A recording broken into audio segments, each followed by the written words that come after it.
పుట్టినవాడు కారాదు మట్టి బొమ్మ పట్టుదలే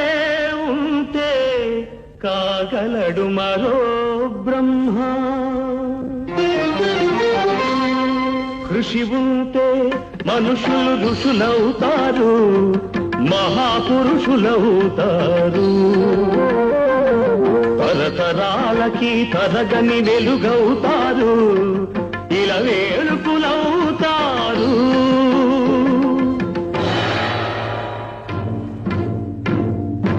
అడుగో అతడే వాల్మీకి బ్రతుకు వేట అతనికి అతి భయంకరుడు యమకింకరుడు అడవి జంతువుల పాలికి